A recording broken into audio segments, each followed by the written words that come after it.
Could I have your attention, please? Hello? Thank you very much. We are so delighted to have Governor Laura Kelly here.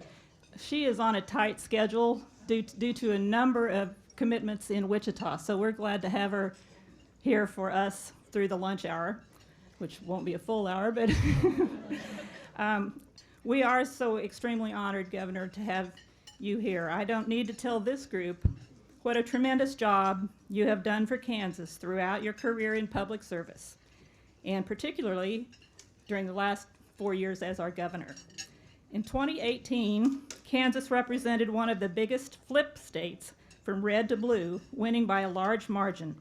Governor Kelly won in 2018 because she was an outspoken advocate for Kansas families, economic development, rural businesses, public education, and affordable health care. Her administration has held fast to those values. She brings both parties together to get things done. And we are lucky to have her leading Kansas in these difficult times. We sure want her for another 4 years.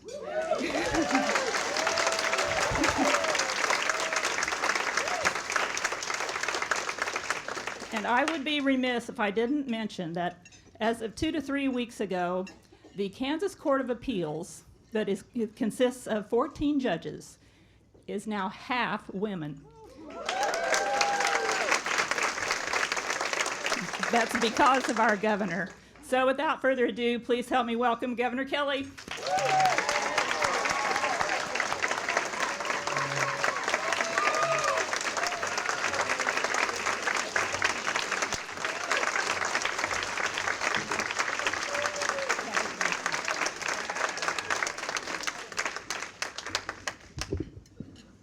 Oh, come on. Okay, all right. There we go. Oh, you think you just spilled water? Oh, is there water? Oh, here you go. It's not spilled. It's just back there. Here you go. Just a little. Okay.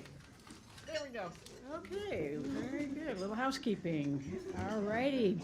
Okay, so first of all, Kathy, you are right. The Court of Appeals is now 7 women and 7 men. All 5 of my appointments to the court have been women, and 2 of the 3 Supreme Court justices have been women of my appointments. But I want to tell you that there's not an ounce of tokenism in any of it. All of those women who were appointed were the best.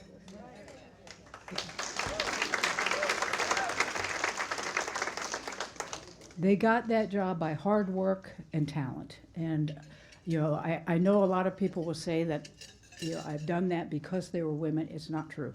It's because they were the best. We've always known that was the case. But, so anyway, I better stop before I really get into it. Anyway, thank you, Kathy. It is so great to see so many of you here.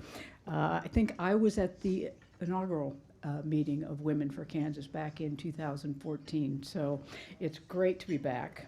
And I'm sure you all feel great to be back since you haven't been able to do this for a few years. So it's great to see all of you here. I hear that this is a record turnout, or you filled up the whole space. Nobody was expecting this many people, and it's standing room only at this point. So very, very good. It's great to see that. It's great to see the energy. It's great to see the enthusiasm. And I know you're here because just like I felt years ago, I saw the state of Kansas and Kansans facing struggles every single day, and I felt the need to step up and do something about it. So I ran for the state Senate, and I won. I spent nearly 15 years in the Senate fighting for Kansas families through the legislative process. Then a little over 4 years ago, I was asked to run for governor. Now, there may have been some, maybe a lot of prodding in those asks, because this is not something that was ever on my bucket list. But I saw what was going on in our state. I saw the others who were vying for the position, and I just thought, we didn't have anybody else who could actually do the job and get through a primary and get through a general election as a Democrat. So that's why I jumped into the race. And we put together a coalition of Republicans, independents, and Democrats to show Kansans that they had another choice. We didn't have to go back to Brownback. We didn't have to have a budget broken at its core, an underfunded and underperforming school system that treated our kids' education as if it were disposable, or an economy that was stalled, especially in our rural areas. We didn't have to have a governor who made decisions that were bad for Kansas because they were good for his or her political party. No, we could have a governor who would look at the facts, listen to Kansans from all walks of life, and make sound decisions to move our state forward. We could have a leader who governed from the middle. We showed Kansans that there was another way. Yeah. It's okay to make this like a revival, okay? I don't mind. Then we really did surprise political pollsters. They thought that I was a loser from the very beginning, but we really did surprise them when we won. But I could not have done this without so many of you here in this room. In some ways, it seems like the election was just yesterday. But in just that short time, we have managed to make remarkable progress. We have fully funded our schools 4 years in a row. We've axed the sales tax on food. We have cut property taxes. We have fully funded our roads and closed the bank of KDOT. And we put a whole bunch of money into our rainy day fund, so the next time we have a recession, we won't have to cut our schools. We won't have to stop building highways. We can continue to function until the recession is over. So not just that we did all of that, but we also did it in such a responsible way. Kansans have experienced mismanagement, financial mismanagement of this state in the name of tax cuts before, but no longer. We are able to fund everything that we ought to be funding, all while balancing our budget. And the results of our hard work are evident. Not only is our economy back, but it's stronger than ever.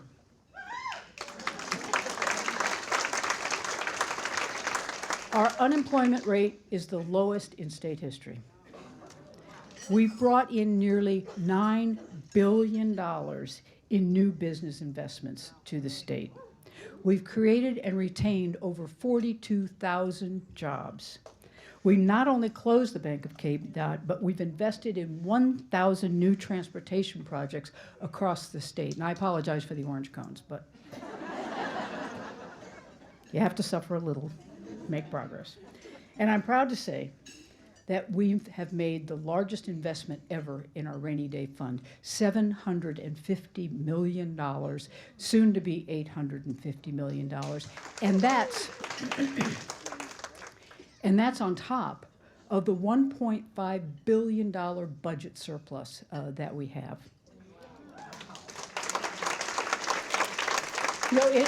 In the process, I think some of you might remember that one of the things I wanted to do when I was campaigning was really to change people's perception of the state of Kansas. I really wanted them to see us as a progressive, thoughtful state, which I think we are underneath, but our leadership wasn't taking us there. So in the process of all the things that I've just talked about, we've been getting national recognition, good national recognition. Yes, we were getting national recognition before, but I'm more likely to turn on the news now, so that's more fun. So, as I said, we broke the record for the most capital investment in 1 year in our state's history. We won the prestigious Gold Shovel Award for our leadership in creating jobs and attracting businesses. We were one of only 8 states to get that gold shovel and the only small state to get the gold shovel. And we also were awarded the Governor's Cup by Site Selection Magazine for the most new economic development projects per capita in the entire country. Kansas is number 1.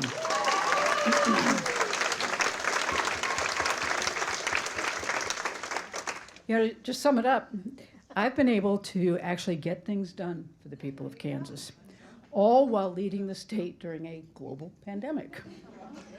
And as I like to say, we have proven that women can truly multitask.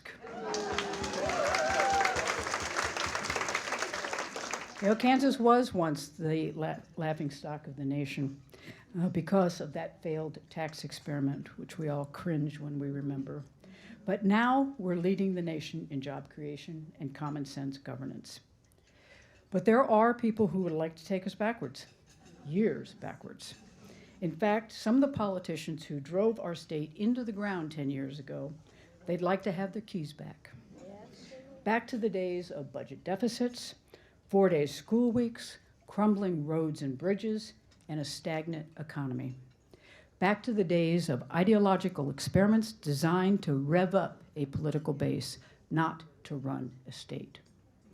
We have come too far to go back to the Brownback agenda. So how do we keep moving forward? We have got to stay laser focused on our economy, especially in our rural areas. Every Kansan looking for a job ought to be able to find a job. We have to make quality early childhood programs available to all young children and their families. We have to keep strengthening our workforce development tools so every business looking for good workers can find them. We have to continue our mission to connect every home and every business in Kansas to high-speed internet. We've got to support our small businesses so they don't just survive, but that they thrive. And we have to keep fighting to expand Medicaid and deliver quality, affordable health care. Yeah, as I said, our state was a mess when I jumped into the governor's race 4 years ago. And while we've made a lot of progress, you and I both know the stakes are too high in this election cycle. We cannot give up the fight. The pundits say this will be a close race because, well, it's Kansas, and I'm a Democrat. It might be just the closest race, though, in the entire country. But if they think that I'm afraid of a tough fight, they've got another think coming.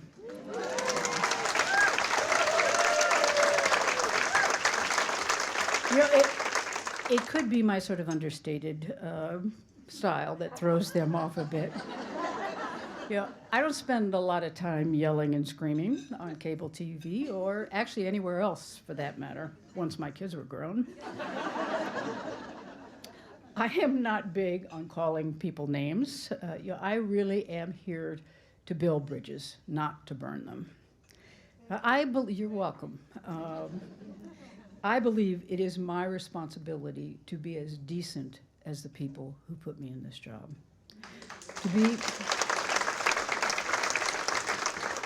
To be the steady hand at the wheel that this state needed then and continues to need. So if that makes me a little boring at times, so be it. Maybe we could use a little more boring in our politics these days. But you know, an historic low unemployment rate, 43,000 retained or new jobs, fully funded schools, a balanced budget, no more grocery tax, nothing boring about that. That's a record we should all be proud of, and we're just getting started. Thank you all. Thank you all so much.